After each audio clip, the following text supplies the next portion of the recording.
حضرت عمر فاروق رو پڑے، یہ مشکات المصابیح میں آ کے رو پڑے حضرت عمر، اور فرمایا وددت لو انا اعمالی کلہ کا اعمال ابی بکر کا یوم واحد من ایامہ و کا لیلۃ واحدۃ من لیالی، کاش کہ میرا سارا عمل جو ہے جتنا بھی میں نے کیا، تاروں سے زیادہ نیکیاں کی، وہ سارا عمل ابو بکر کو مل جائے، اور ابو بکر کا ایک دن اور ایک رات مجھے مل جائے، ان کے دنوں میں سے ایک دن مل جائے، راتوں میں سے ایک رات مل جائے۔ دن سے مراد تو وہی ہے جب حضور کا وصال ہوا تو لوگ مرتد ہو گئے، چند لوگ باقی بچے، مدینہ شریف میں، مکہ شریف میں باقی سب علاقے مرتد ہو گئے، جمعے بند ہو گئے۔ کسی نے کہا جی ہم اب نیا نبی بناتے ہیں، کسی نے کہا جی ہم زکوٰۃ نہیں دیں گے، کسی نے کہا جی اب دین کی مدت ختم ہو گئی، قبیلوں کے قبیلے مرتد ہو گئے۔ تو حضرت ابو بکر صدیق کھڑے ہو گئے کہ میں ان کو سیدھا کروں گا۔ تمام صحابہ نے مخالفت کی کہ اس وقت ابھی حضور کا وصال ہوا ہے، ابھی جہاد مناسب نہیں ہے، ابھی مدینہ شریف کی حفاظت کرنی چاہیے، کوئی قبیلہ مدینہ شریف پر حملہ نہ کر دے، یا ایرانی حملہ نہ کر دیں، یا رومی حملہ نہ کر دیں۔ تو آپ نے فرمایا نہیں، میرے ہوتے ہوئے اللہ کا دین کام نہیں ہو سکتا، میں تو اللہ تعالیٰ کے دین کو کھڑا کر کے رہوں گا، اگرچہ جنگل کے درندے میرے جسم کی بوٹیاں نوچ کر لے جائیں تب بھی میں کھڑا رہوں گا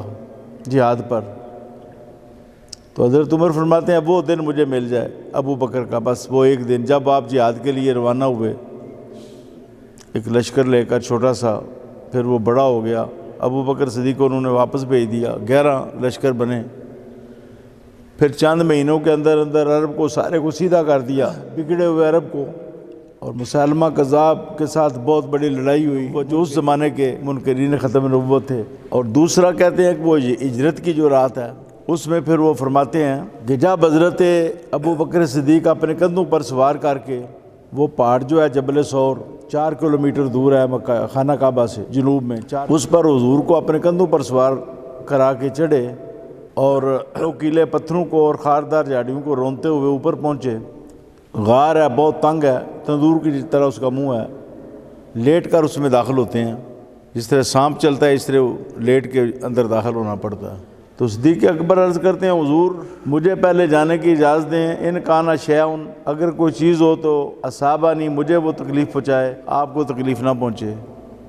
اس قدر حضور نبی کریم سے محبت ہے۔ اندر جا کے غار صاف کرتے ہیں، پھر 2 سوراخ بچتے ہیں، باقی سب بند کرتے ہیں اپنی چادر سے، اس میں ایڑیاں رکھتے ہیں، پھر حضور کو بلاتے ہیں، حضور اندر داخل ہوتے ہیں۔ 3 دن حضور نے قیام کیا۔ حضرت عمر واقعہ بیان کرتے ہیں، وہ کہتے ہیں کہ جب سانپ نے ڈسا نا آپ کو، تو حضور نبی کریم آپ کی ران پر سر رکھ کے سوئے ہوئے تھے، تو جسم کانپ رہا تھا، درد کی وجہ سے ایسے ایسے کانپ رہا تھا، سارا جسم ایسے ایسے کپ کپی تھی درد کی وجہ سے، سانپ بہت زہریلا تھا۔ تو حضرت ابو بکر صدیق نے نا اپنا ران پکڑ لیا جس پر سر تھا، تاکہ یہ کپ کپی ختم ہو جائے، کہیں حضور کی نیند خراب نہ ہو جائے، اس تڑپنے کی وجہ سے یا اس کپ کپ کی وجہ سے کہیں نبی پاک کی نیند خراب نہ ہو جائے۔ اب حضرت عمر فاروق کا فرمان ہے لم یتحرک، ابو بکر صدیق نے حرکت نہ پیدا ہونے دی اپنی ٹانگ میں، مخافت ان ینتبہ رسول اللہ صلی اللہ علیہ وسلم، اس خوف سے کہ کہیں حضور جاگ نہ پڑے، حضور کی نیند خراب نہ ہو جائے، اپنی جان سے بھی زیادہ پیاری ہے نبی پاک کی نیند۔ تو نبی پاک کتنے پیارے ہوں گے ابو بکر کو، کہتے ہیں حضور کی نیند خراب نہ ہو جائے۔ تو فرماتے ہیں کاش کہ وہ نیکی مجھے مل جائے، رات کی نیکی، جب آپ نے یہاں سے پکڑا حضور کے عدم میں کہ آپ کی نیند خراب نہ ہو جائے۔ پھر حضور بیدار ہوئے، پوچھا ابو بکر کیا بات ہے، عرض کیا حضور سانپ نے ڈس لیا ہے۔ فتفل رسول اللہ صلی اللہ علیہ وسلم، حضور نے اس پر لعاب ڈالا، تھوکا، تو درد ٹھیک ہو گیا، درد کنٹرول ہو گیا، درد ختم ہو گیا۔ پھر جب ابو بکر صدیق کے وصال کا وقت قریب آیا تو وانتقضا، وہ درد پھر واپس آ گیا تاکہ آپ کو شہادت کا درجہ ملے، کیونکہ زہر جو ہوتا ہے نا، سانپ کا زہر، اس سے جس کی موت واقع ہو وہ بھی شہید ہوتا ہے۔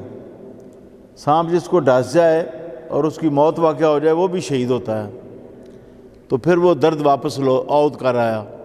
یہ حضرت عمر فاروق کہتے ہیں کہ وانتقضا، پھر وہ واپس آ گیا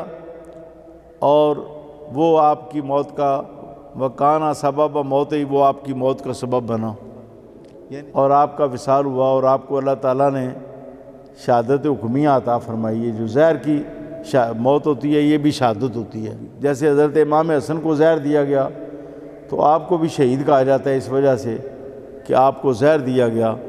تو حضرت ابو بکر صدیق جو ہیں وہ بھی زہر کی وجہ سے شہید ہیں، وہ زہر واپس لوٹ آیا تھا۔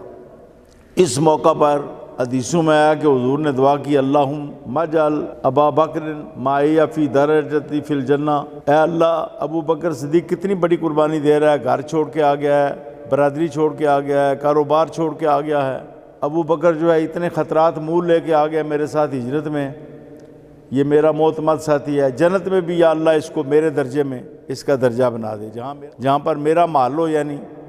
وہیں حضرت ابو بکر صدیق کا بھی ٹھکانہ ہو۔ تو اللہ تعالیٰ نے وہی نازل کی، حضور فرماتے ہیں اے ابو بکر خوشخبری ہو، اللہ تعالیٰ نے وہی فرمائی ہے